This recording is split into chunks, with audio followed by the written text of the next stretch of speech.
it's very important that we always work in two directions into the midline. So we never go in one direction. You know, when you're in a relationship and you have an argument, no one's right. There's always a middle place, okay? So we need to make, because gravity is getting us here, we need to make the arms lengthen. So this has to be strong.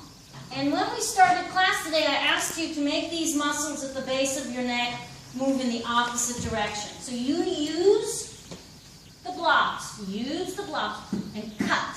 Cut with them and widen here, but don't sink in your arms. This one in particular, don't, this one was good.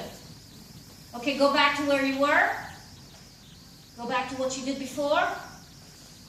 Okay, now you see how much this doesn't work when she lets gravity get her.